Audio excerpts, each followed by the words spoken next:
Before we get started, this podcast contains graphic language and descriptions of violence. Keep that in mind in choosing when and where to listen. When Salem police detectives honed in on Jesse Johnson as their top suspect for the 1998 murder of Harriet Thompson, they tracked down all kinds of drug users who knew him. The date is 4/1/98, and the time is 10:47, and this is a tape-recorded statement of also present is Detective Stoelk of the Salem Police. The man asking the questions here was Craig Stoelk.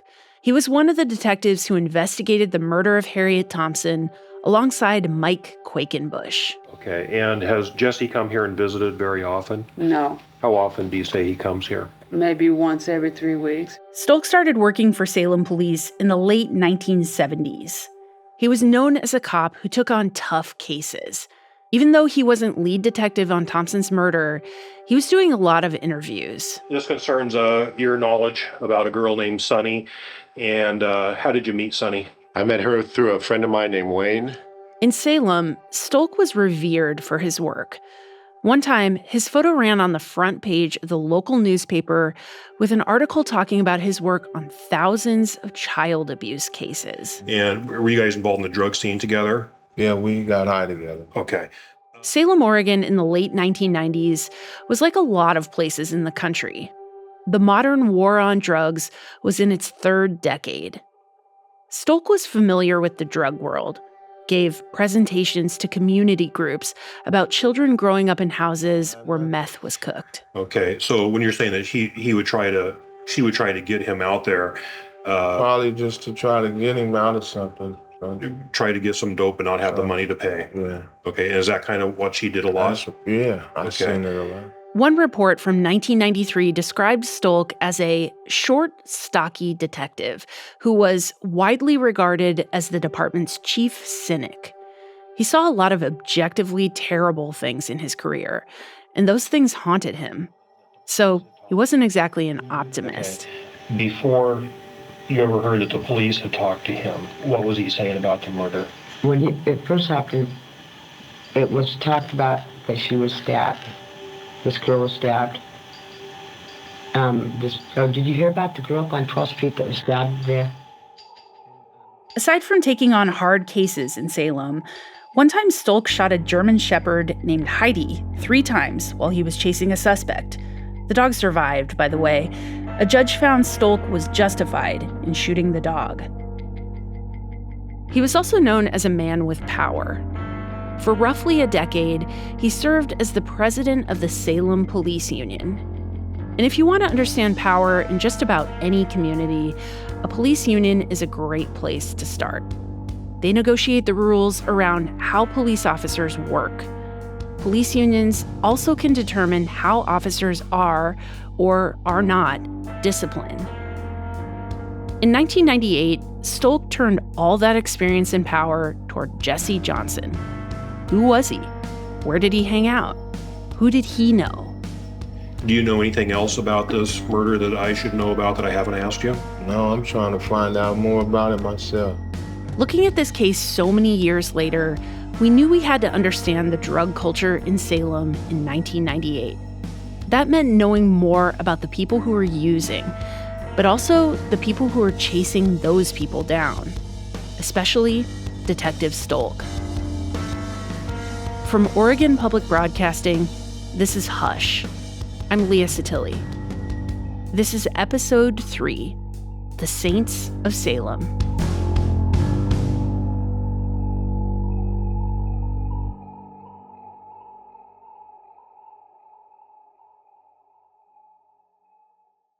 To understand the context of Salem in 1998, when Jesse Johnson was arrested for killing Harriet Thompson, you really have to go back a couple of years to a rainy August morning in 1996.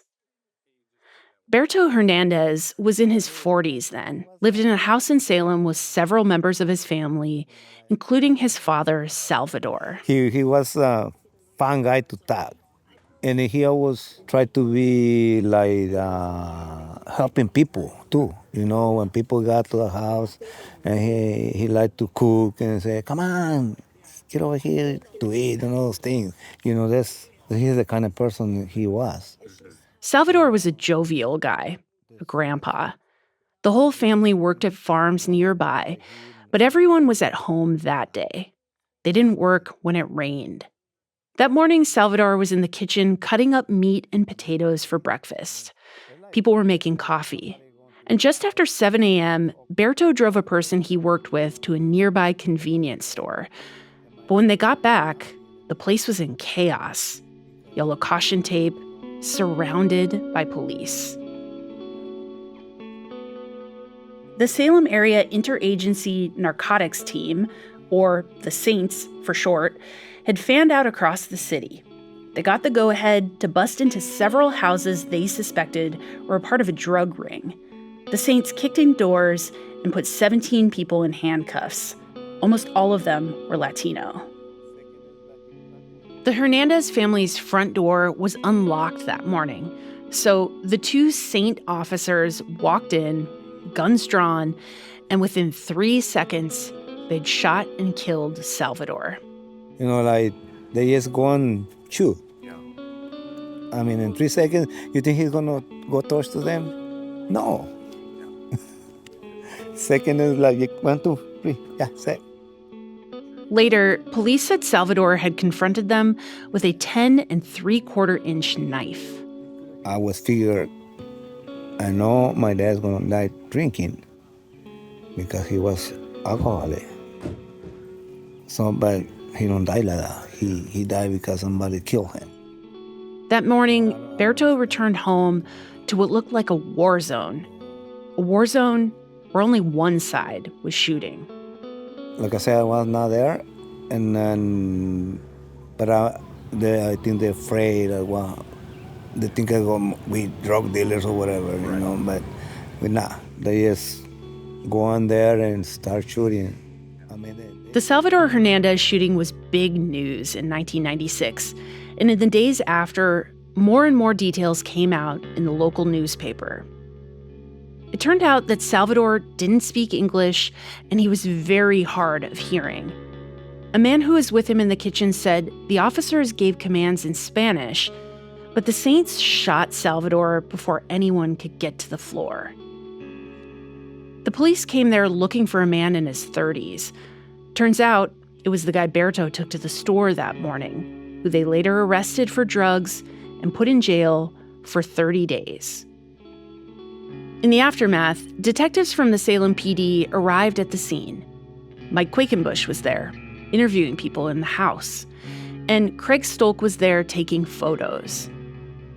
When producer Ryan Hass and I got the records on the case, it was pretty clear that police didn't follow best practices. Typically, when an officer shoots someone, they're taken away from the scene, separated, and asked to give statements. But at the scene of the Hernandez shooting, the officers who killed him were allowed to return to the scene to review it before they gave any statements. When an Oregon State police officer pushed back on letting the officers back inside, a deputy Marion County district attorney said he had an arrangement with the local police union. Craig Stoelk would become the president of that union a year later.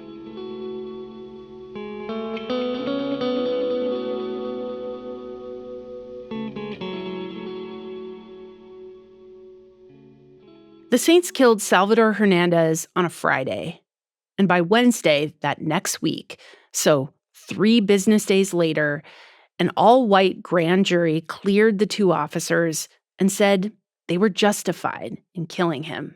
I was doing my undergrad at Willamette. I'd heard about some of the stuff that happened. Johnny Lake is an educator and speaker on issues of racial justice in Oregon. But in the 1990s, he was attending college in Salem and writing for the local newspaper. Lake participated in protests back then, where demonstrators called for a citizens review board to be formed, but also for Salem police to hire more officers of color. There were white people, Latino community, Black people, just a broad range of community that marched right down the middle of Salem, down Commercial Street to the police station.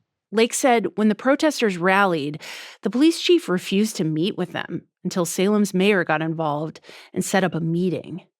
Lake started asking tough questions. Told him, I said, when y'all bust in some old white man's kitchen early in the morning and you shoot him 5 times in the upper chest, because that's the only choice you have, I said, I might believe it's an accident. But every time I hear about these incidences, it's always people who look like me.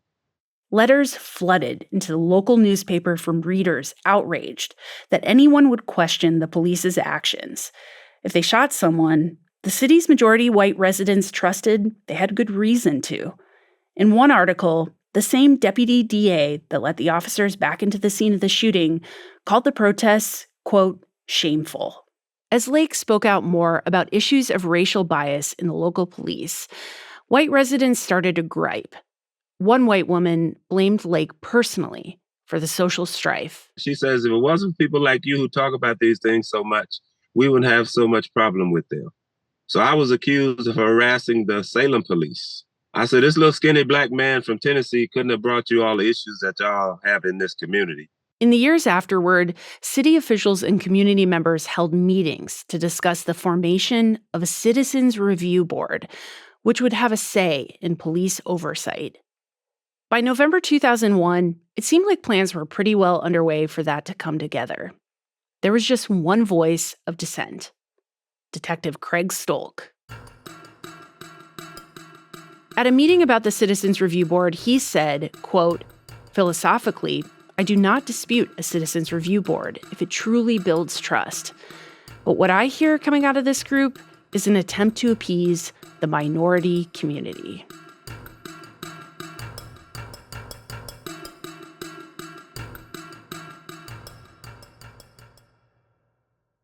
I told you that this story would lead to a Salem Applebee's, and that's where Ryan and I ended up one day for an interview. I don't know if you've been to an Applebee's lately, but they're kind of all the same, right? Big bar in the middle, big menus, nothing fancy. We were at an Applebee's to meet a woman who was on the Citizens Review Board in 2001, who tangled very directly with Detective Stoelk. We got there before she did and grabbed a quiet table in the back corner. She said she wanted to sit away from everyone else. We ordered some drinks and waited. Okay, are you ready? Kim Barnett strolled in looking like a woman who doesn't eat at Applebee's very often. She explained that she was late because she'd misplaced one of the massive diamond earrings glittering from her ears that morning. There were more gems sparkling from rings on her fingers. None of it was costume jewelry. Barnett worked at the Marion County District Attorney's Office. But when the Citizens Review Board formed, she applied to be the board's coordinator and got the job, meaning she was the paid staff person who acted as an intermediary between the police and the Salem residents on the board. But every one of these citizens, every single one of them, had an agenda against the police. As Barnett explained it seemed like her concern at the time, and now, was that the police had someone looking out for them on the board. And the way she talked about the Hernandez shooting, it's almost like it was fresh for her. So if you read online about this case, it's all lies. Every single thing is a lie. There's not one article that tells the truth online. And not those one. officers involved with that case, they never ended up disciplined or anything. They didn't do anything wrong. I mean, Ken was cut on the face. Right. You know. So, no. But it turned into a lifelong trauma for them. Just as a point of fact-checking, we got the records on this shooting, and there was no mention of any officers with face cuts in the investigation. And I think this was an early suggestion to Ryan and I that she might not be a reliable source. We came here to meet with Barnett thinking she'd tell us about why the Salem police needed a Citizens Review Board and how she helped get it off the ground. But instead, she said the opposite. She told us that the board formed and then no one ever complained. Everything was fine. Anyway, nobody came. Did that surprise you? Sort of. Yeah. But on the other hand, at least at that time, the complaints, and I worked with IA every day, so I knew what complaints were coming in to them. A lot of it was just silly stuff. But there was nothing major happening at that time in terms of complaints from citizens. It just wasn't. So I really wasn't surprised. And my understanding is there has not been a complaint brought to the board in the last 5 years, currently.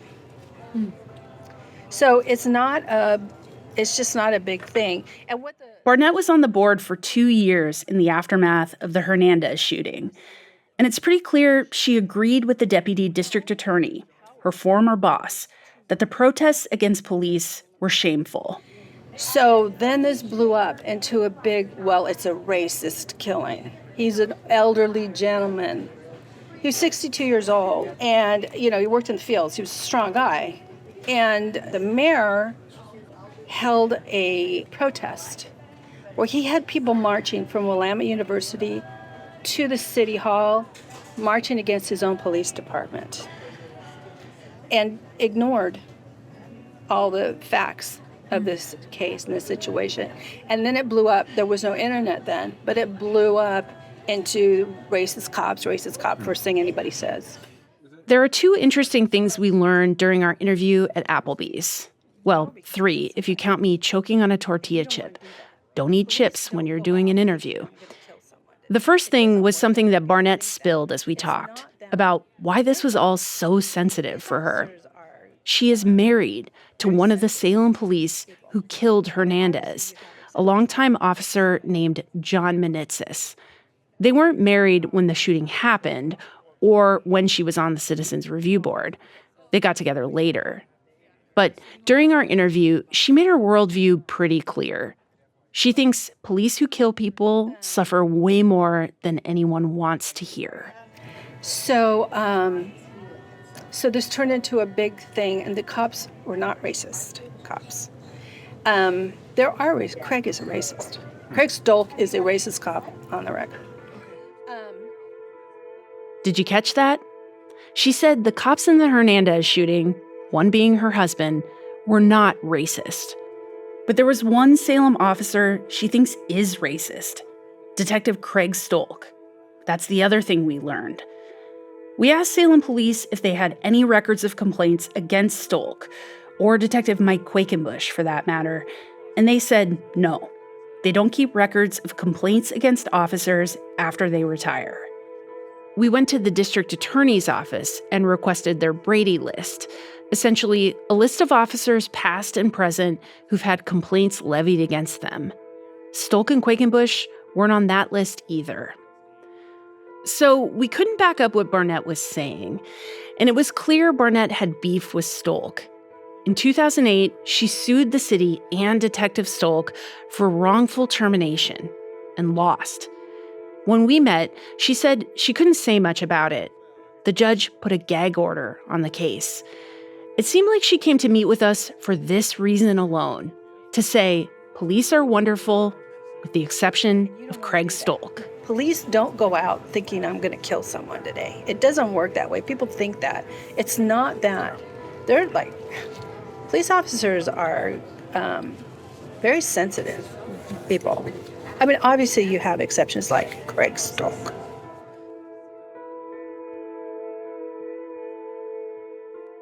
We left Applebee's that day a little more confused than when we arrived on some things. Barnett clearly had a grievance and didn't seem like someone we could rely on for good information. She thinks there's no need for citizen oversight of the police. Not then, and not now. But it did emphasize to us that any oversight of the police in Salem is built on shaky ground. And I think Barnett drove home a perspective that's pretty common. People want to believe in the police, believe that they're doing the right thing, even when they kill people. They create stories that support that. Berto Hernandez told us his father was old and in less than perfect health. Kim Barnett told us no, he was strong and violent. People want to believe police don't have racial bias, but data doesn't do much to support that belief. In fact, it tells a story of massive racial disparities in who police throw in jail. As of 2019 in Oregon, jail intakes in the Salem area of Black and Latino men were far out of proportion with the population. and that applied statewide in Oregon, too. After talking to Barnett, we reached out to Craig Stoelk to get his side of the story. Hello? Hi, is Craig available? Speaking. Hi, Craig. My name is Leah Satilli. I am a journalist with Oregon Public Broadcasting. How are you? We talked for a few minutes on the phone. He said he looks back now on his police career and time as head of the police union as a dark period in his life. It was obvious he was reluctant to do an interview. I'm retired and I just don't care. Well, I think that's kind of what we would want to talk to you about. We want to take kind of a more long approach to this whole thing. It's a big project. It's not a quick story. Yeah, I don't think I'd have anything positive to say, and I'd come out sounding like a malcontent. I really do. And I'm incredibly glad that, I thought I had a really good career, and I investigated some close to 4,000 child abuse cases and 250 murders, and it seems like I'm just so sick of it all, I don't want to have anything to do with it anymore. Okay. He said that part of his life is far behind him, and he doesn't like to think about it. But still, when I pushed him, he said he'd consider giving us an interview. He didn't want to commit. I told him I'd call back in a couple weeks. Jesse Johnson's attorney, Lynn Morgan, was pretty blunt with her opinion that the truth of her client's case was a racist system, one that started with the police detectives who honed in on him as their prime suspect back in 1998. As we continued to fight for public records, Ryan and I asked Lynn if she had any other materials that might help us understand this case and the detectives involved. One day, she told me to come by and pick up a massive moving box. Said it was filled with all the depositions they'd been planning to present at Johnson's retrial. They didn't need them now. Inside were all kinds of statements, interviews with the DA's office, the detectives, and buried in the box was an interview with a woman who lived across the street from Harriet Thompson in 1998. First of all, let's just start with the formalities. Your name is Patricia Hubbard. Correct. Where did you live? Patricia Hubbard said she lived right across the street from Thompson. All right. And how long did you live there? From 1987 till 2002. Okay. One day while we were in Salem reporting, we decided to swing by the neighborhood and get our bearings of where everything happened. Harriet Thompson's house was on the corner of 12th and Shamrock and was only accessible from the Shamrock side. On 12th, there's an elementary school parking lot next to the other side of her place. Which house is Patricia's? So Patricia's, I think, is that blue one. I'm going to turn around. The blue one here. we were just... Oh, the blue one next. Yeah. Okay. I think. We were a little lost.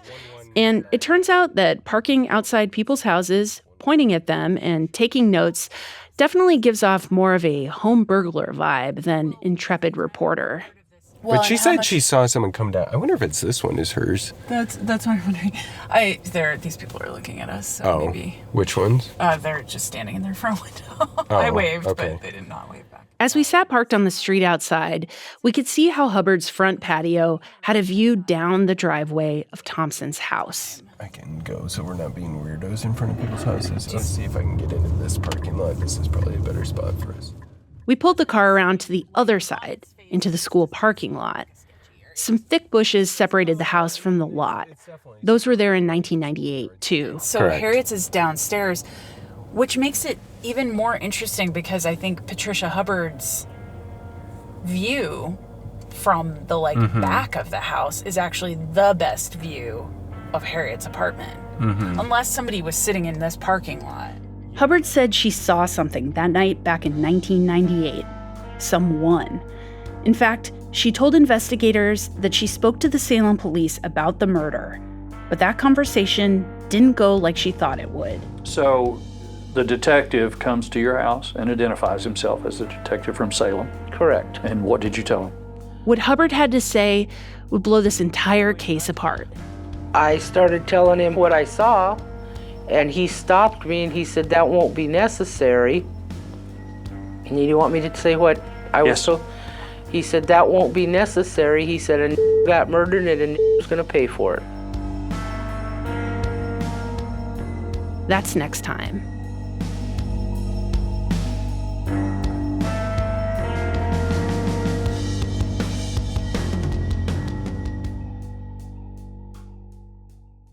Hush is reported, written, and produced by me, Leah Satilli, and Ryan Hass. Music by Joe Preston, with contributions from Ryan Hass. Anna Griffin is our editor. Stephen Cray mixed this episode, and Nalene Silva was our audio engineer. Our show art is by Dana Ryerson. Additional art and marketing guidance from Van Cooley, Jennifer McCormick, and Christina Wentzgraff. Tony Schick fact-checked this episode. Legal review was by Rebecca Morris. We had public records assistance from John Bile, Bella Sogard, and Nora Broker. Thanks to Sage Van Wing, Jen Chavez, Conrad Wilson, and Emily Curitin-Cook for helping shape this series. Michelle Oko, a law professor at Lewis and Clark Law School, provided consultation on this show. Thanks to all the members who make podcasts at OPB possible. If you'd like to go deeper on this episode, check out the documents we've put online at opb.org/hush. You can also email us with tips for future reporting at hush@opb.org. And if you're enjoying this podcast, please subscribe and leave us a review on your favorite podcast app. Or just tell a friend. It helps the show grow and is a great way to support our work.